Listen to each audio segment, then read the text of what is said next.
Now, whether you need a tasty appetizer for game day, like I'm gonna be doing today, or if you just wanna spice up your vegetables during mealtime, this recipe is something you have to try. It is so versatile and so delicious. Trust me, you and your loved ones and your friends, or just you, really gonna love this. And as always, the added bonus is that it's super easy and made with ingredients that are very easy to find. Now, the first thing you wanna do is to preheat your oven to 450 degrees, nice and piping hot. You also wanna line a baking sheet with parchment paper, as I have here. But if you don't have parchment paper, no problem. Any sort of non-stick baking sheet will do the trick. I like it because it helps with cleanup. Now you start with one medium-sized head of cauliflower, chopped into bite-sized pieces, as I have already done here. Next, you're gonna be creating a batter for this cauliflower. Now we start with some oat flour, a nice high-fiber, high-protein flour. We have some salt, pepper, and garlic powder going in, and then just some water. And that's it for the batter. So easy. Give that a nice stir. Make sure there's no clumps. Once that batter is all nice and mixed up and smooth, we can just drizzle it right over our bowl of cauliflower, just like this. Just give it a nice toss, just like this. Just try and evenly coat as best as you can. Make sure that every single piece of cauliflower has some batter on it. This is looking pretty good, and I have to say, it's already smelling really good too. Grab our baking sheet. Transfer it over, just like that. And then we want to smooth it out into one nice even layer, just like this. So every piece of cauliflower has its own space to roast and make its magic. It's looking pretty good. Fantastic. So let's put it in the oven. We're gonna just stick it in there for about 15 minutes.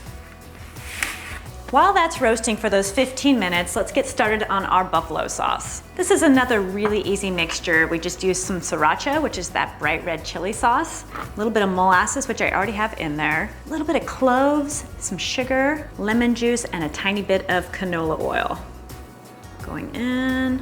On the canola oil, I always use organic or non-GMO because we wanna avoid those GMOs, right? All right, give that a nice stir. Now when it comes to sriracha sauce, I was really surprised to see the wide variety that there can be in some grocery stores. I always kind of like those small family-owned companies, the ones that really take a lot of thought and care into their product. So that's what I went with today. It's not as bright as some srirachas, but the taste is certainly on point. And now this sauce is all ready to go. Give it a little taste. Oh yeah, that's tasty. Now we just wait for that cauliflower. Okay, that 15 minutes is up. So grab that cauliflower out. As you can see, it already has some nice color going, but now we need to toss it in with our buffalo sauce. We just need to carefully transfer this cauliflower into our mixing bowl. This is where that parchment paper really comes in handy.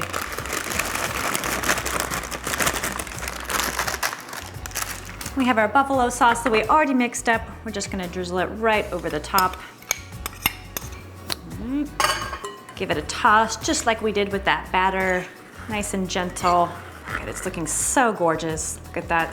I think we're ready to transfer it back to our baking sheet. Just be really careful while you're handling that baking sheet because it is still piping hot through this whole process. Okay. All right, so what we're gonna do next, making a nice even layer here. Then we're gonna put it back into the oven for about 25 to 30 minutes. And what this will do is bake that buffalo sauce into the cauliflower. So it makes it almost a little bit chewy and a little crispy here and there. So good, so tasty. You'll see. I should say you should highly consider doubling this recipe. Even if it's just for you and maybe a couple other people, you'll wish you had. We're gonna put this right back into that 450-degree oven now. Okay, it's been a long 25 minutes, but we're finally there. This buffalo cauliflower is ready. That looks amazing. I love all those nice dark little tips there. That means flavor. It's gonna be delicious. Now what you normally wanna do is just let this sit for about 2 minutes onto our baking sheet. I don't know if I'm gonna last that long, but in the meantime, let's get our ranch-style aioli transferred over to a nice serving dish. Now this is the dipping sauce that I recommend for this roasted buffalo cauliflower, which will be the next video that you catch here. All right, just transferring this ranch over to a nice, beautiful serving dish. Oh boy, see all those nice little crispy pieces? Mmm, so good.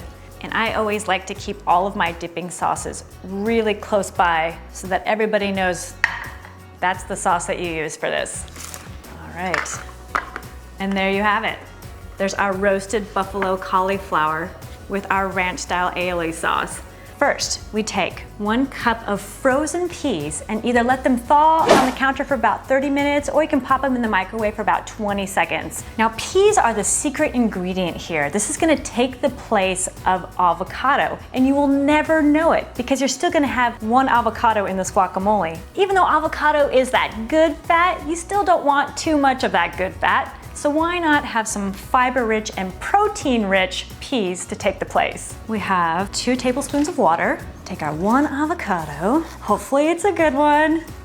Ta-da! Perfect and gorgeous. I had a standby ready to go. I don't need you this time, but I'm sure I'll be using you soon. Everybody talks to their avocados, right? Going into our blender. Next, we need a 1/2 teaspoon each of cumin or cumin, whatever you call it, it's great. 1/2 teaspoon of garlic powder. This can definitely be left out if you're not a garlic person. And we have a 1/2 teaspoon of salt, 2 tablespoons of lime juice. Actually gonna measure it because it's really important that we don't do too much lime juice. This is definitely not one of those times you wanna just wing it. It's really important to only get 2 tablespoons. Otherwise, it could really overpower the whole recipe. And that's it. Those are all the ingredients that you need for now. I'm gonna give it a nice blend. Do a little pulse. And you definitely don't need to blend it for very long. In fact, if there's still some chunks in there, I think that's even better. Now you can eat it just like this if you like, but to make true guacamole, you typically have chopped tomatoes, onions, cilantro. Who has time for that these days, right? Just pick up some fresh pico de gallo. This is all you need. You don't need to chop or mince anything. About a 1/2 cup. You don't want to add this to the blender though. You'll completely pulverize those onions and tomatoes. You just want to gently fold in that pico de gallo. Transfer it to our serving bowl. And that's it. All you do now is eat it. And trust me, your friends and family will have no idea that there are actually peas in the guacamole. So you might be wondering, what is pumpkin chili? It's your basic, delicious chili with a little bit of that harvest, delicious warmth going on with the cinnamon, a little bit of pumpkin happening. It's an amazing chili. You have to try it. All right, let me show you how easy this chili is to make. Start with some water as a base, diced tomatoes. Dump that in, just 1 can. And I do the unsalted diced tomatoes, and that way you have more control over the salt level. 1 can of pumpkin. Of course, you want to make sure you get the plain pureed pumpkin and not the pumpkin pie filling. Very important. All right, next we have our beans. I have kidney beans and black beans here. Drain and rinse them both. Whenever I use any canned beans, I always like to give them a really good rinse, try and get that extra starch off. Put them straight into a bowl. I'm just gonna fill this bowl up with water, let them soak just for a minute or 2. Now the reason why I'm soaking these beans is that it just helps with that digestibility factor just a tiny bit. If you have longer to let them soak, even better. So now we have our pot with our diced tomatoes and our pumpkin. Let's add our spices. In this little bowl, I have chili powder, onion powder, and garlic powder. Cumin and paprika. Talk about flavor right there. And finally, what helps make this a pumpkin chili? Cinnamon and nutmeg. All right, that's looking and smelling marvelously. Last ingredient, salt and pepper. I'm using a pink Himalayan salt today, but you can use any salt you like. Ground black pepper going in. Just give this a nice stir. And as you can see, it's a nice orangey color. All right, and all that's left now is to come back to these beans and add those, and we're ready to put it on the stove. One more final rinse. Shake off all the water. Wow, those are pretty, don't you think? All right, I'm gonna add these to our pot. Stir these in. I almost forgot, there's one more ingredient, maple syrup. Now, this is not a sweet chili, but there's something about this maple syrup that makes the pumpkin flavors really, really pop. You got the cinnamon, the nutmeg, and that pumpkin. This maple is gonna make it really shine. Straight in. One last optional ingredient would be cayenne. If you like it on the spicy side, you want to go for about 1/4 teaspoon, but if you want more of a medium, you want to go for like 1/8 teaspoon. A little goes a long way. That's it, and it will add a punch. But of course, if you like mild, you can leave out that cayenne altogether. Let's take this over to the stove. All right. Down. All right, so the chili is just starting to boil. I'm just gonna quickly chop up some of my favorite toppings. Take some chives that I'm currently growing in the backyard. You can use any type of onion you like, white onion, red onion. They're all really, really good with chili. All right, that'll be enough for now.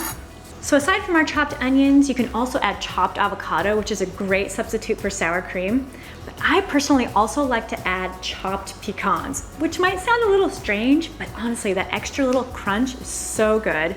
And it adds to that feeling of, yeah, this is a harvest-inspired chili. All right, this chili is boiling, I can hear it, so let's go get some. I love this color, it's gorgeous. Doesn't get much better than this on a cold day in autumn. Look at that steam. Ooh, add a little bit of our pecans, chopped chives.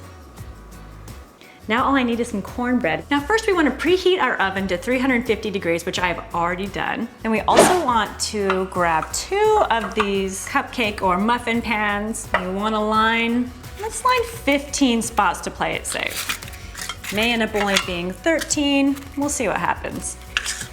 15. Set this aside for now. Now we're making a vegan cornbread, which means that there's gonna be no egg. Egg is typically found in all cornbread. So instead, we're gonna be using my favorite egg replacer, which is ground flaxseed mixed with water. So I have some ground flaxseed here.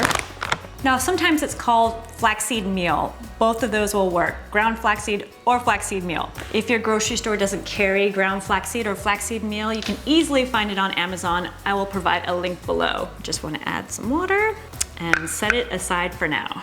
Grab our mixing bowl and start adding our dry ingredients. Star of any cornbread recipe, of course, is our cornmeal. May also be called corn flour. Once that cornmeal is in the bowl, we're gonna start adding some of our other dry ingredients. I have to say, on audreydunham.com, I share versions for both gluten-free and regular cornbread. Today I'm gonna be doing the regular type. But I have to say, the gluten-free version is really, really good. You can't go wrong either way. So the next ingredient is some wheat flour. Then we're gonna add some regular all-purpose flour just to help lighten things up a bit. The last of the dry ingredients, baking powder and salt. Give this a little stir. For the wet ingredients, we will start with some almond or cashew milk going in, and then just a little bit of oil. I like to do a non-GMO canola oil. And finally, to make these sweet, some maple syrup. Put in. I love maple syrup, such a glorious ingredient. And that egg replacer we created earlier, our ground flaxseed and water, that goes in as well. Besides being an egg replacer, ground flax seeds are amazing sources of omega-3s, which are actually really hard to get, but we really, really need. So I love the fact that we can slip those in here. All right, give it all a nice stir. All mixed together, all in one bowl, nice and simple. Then as you're going, you want to try and break up any sort of clumps that you see, any flour that may be sticking together, so that those don't appear in a cornbread muffin later. So the goal is to have a batter that's not too thick. So if your batter is on the thicker side, add another splash or 2 of that almond milk to help thin things out a bit. You want it to look somewhat like this. Even if it's a little thinner than this, that's fine too. You just don't want it too thick. Get our muffin tins back over here. And the key to getting any sort of batter, whether it's cupcake or muffins, into the tin without making a huge mess, an ice cream scoop. And you want the retractable type, that really helps. All right, straight in.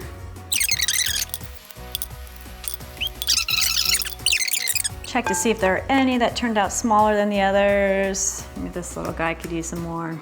All right, so these muffins definitely will rise, so keep that in mind. You don't want these too full, only about 3/4, maybe even 2/3 full for each one. We ended up with 13, so I will put these aside here. And now all we need to do is bake. You need about 20 to 22 minutes in that 350-degree oven. Oh man. There's your blooper. All right, thankfully, we don't need to wait those 22 minutes because I made some earlier this morning. My little son, Jack, is a major cornbread fan. And so he helped me make these this morning and he ate, I think about 3.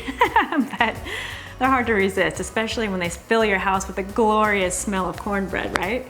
Now, generally, monster cookies refer to the amount of ingredients that you're able to cram into one cookie. It's so much that it becomes a monster cookie. If you jump on audreydunham.com, I describe my adventure in creating this recipe. This is definitely a recipe that I put a lot of love and thought and energy into, so I hope you love it as much as I do. Okay, so let's start by heating our oven to 350 degrees. Once that's done, we can start mixing up our dry ingredients. I have my favorite gluten-free all-purpose flour that I'm starting with. And I should say, you can use regular all-purpose flour as well. Next, we have some finely shredded coconut. This adds a nice little chewy texture.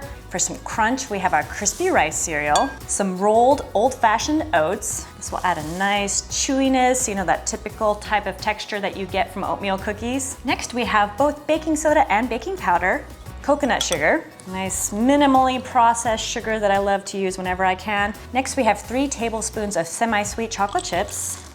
Next, we're gonna add some salt.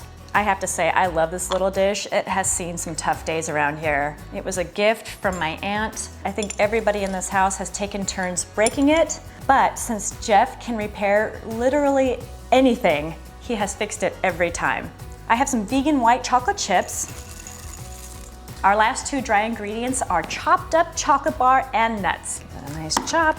The type of chocolate I like to use is a dark chocolate with almonds and sea salt, but any sort of dark chocolate will work. You want about a half a cup or so. And lastly, I have some pecans. Pecans, either way, they're great and they're delicious, right? To get all these specific amounts that I'm using of every ingredient, jump on audreydunham.com. Give these dry ingredients a nice stir. Now let's start on our wet ingredients. It's actually just a very short list. First and foremost, we're gonna create what some vegan bakers refer to as a flax egg. So this is an egg replacer made with ground flax seeds and water. All right, so all we're going to do is mix together that ground flax seed and water and set it aside for just a couple minutes so it can gelatinize. Meanwhile, we'll add the rest of our wet ingredients directly to the bowl that had our dry ingredients. I'm gonna be adding some neutral flavored oil. I typically go with a non-GMO canola oil. 2 tablespoons of maple syrup, a little bit of vanilla extract. Lastly, we take that flax egg that we created and we add that to the bowl as well. It's become nice and thick. I think that's it. Last thing to do is stir it all together. Definitely not your average looking cookie dough with all of those fun ingredients. Crisp rice cereal, the chunks of the chocolate, coconut, of course that oatmeal. So good.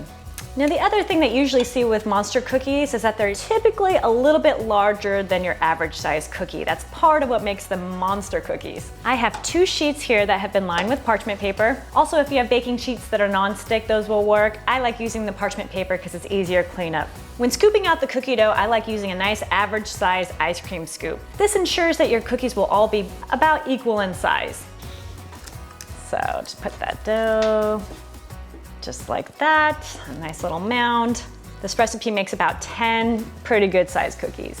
And I have to say, if you don't have an ice cream scoop like this that has the retractable handle that's super handy, like this one, you can also use a 1/4 cup to measure out your cookie dough. That's the second best thing. 6 down, 4 to go. Next one. So then you'll probably end up with just a couple little crumbs in the bottom of the bowl and you just add them to the existing cookies. All right, I think they're ready to go in the oven. All right. First sheet, second sheet, and these will bake for 13 to 14 minutes. In the meantime, grab your chocolate candies, any other sprinkles or toppings you want to add, and a couple of cooling racks so you're good to go as soon as they come out of the oven. Now these do need to rest on the cookie sheet without being removed for about 3 to 5 minutes, but in the meantime, this is where we add our chocolate candies. I usually put about 5 to 6 candies on each cookie, but feel free to do whatever you like. I try and mix up the colors. This is a nice wide variety. There we go. These are vegan chocolate candies that I use. They're a really amazing, delicious brand that you can find on my website. One more right here, adding some sprinkles. Gotta work quick because once these cookies really cool off, these toppings won't stick as well. So now let's take them off the sheets and onto the cooling rack. All right, these cookies are done. Look at these amazing monster cookies, loaded with flavor and texture and chocolate and gooiness. Only thing left to do is try it. And as they cool, they will definitely firm up so they don't fall apart. Wow. Fantastic. This cookie recipe is so fun. You really can't go wrong. It's so unusual, so different, so delicious. And if you decide to try it, please let me know what you think. I would love to know. Please leave me a comment below. And to catch more of my recipes and kitchen tips and tricks, please click right here. If you haven't done so already, please subscribe by clicking right here. Thanks for watching. I appreciate your time. Please try this recipe and let me know what you think. I'd love to know.